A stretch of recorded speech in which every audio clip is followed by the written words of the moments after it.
My name is Rachel Devries, and I have had the privilege of being co-vice president of publications of the NCSY Central East Regional Board this past year. To explain how NCSY has touched my life, a little information of my background before I began NCSY is necessary. I know by listening to so many speeches like the one I am about to give that no one has it as easy as it seems. I have two brothers, a mother, and a father. When I was 3 years old, my mother was diagnosed with cystic fibrosis. 6 years after my mother's diagnosis, my mom went to California to get a lung transplant. Both my father and my uncle Steve Trayson gave her one of their lungs, while both of my mother's lungs were removed. The transplant went over well, but over the next few days there were complications. These complications led to my mother's death. At 9 years old, I was left without a mother. My eldest brother Danny was of bar mitzvah age, but my other brother David and I were still too young, according to halakha, to recite Kaddish.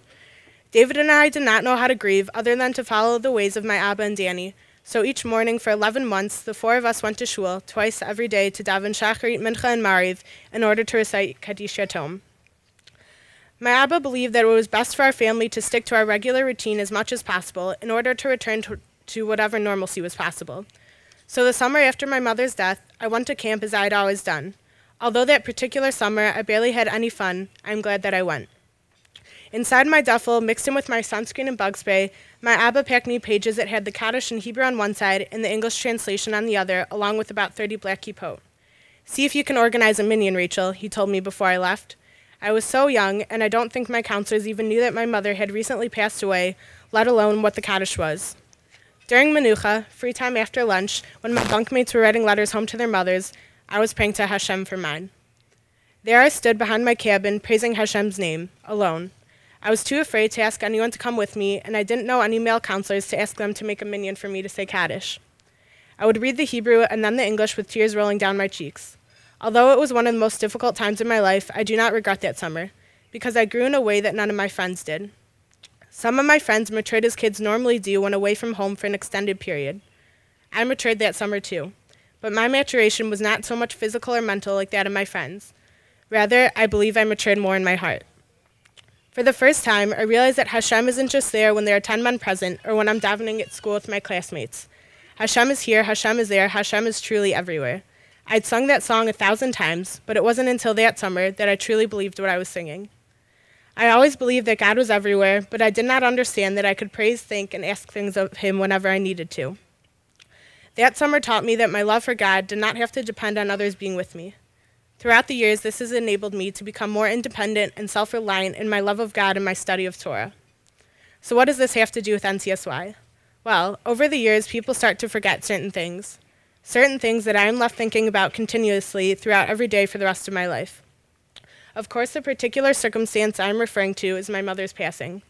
When my mother died, my faith, my Judaism, became very strong. I held on to God when there was no one else to hold on to.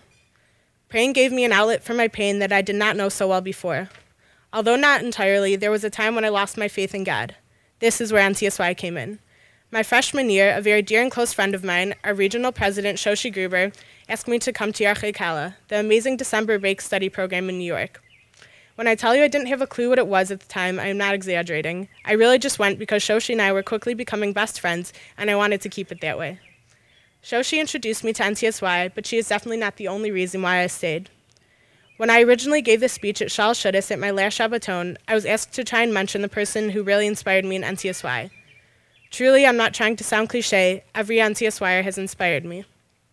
Davening, benching, singing, learning, and even Havdalah, these are the times when I watch.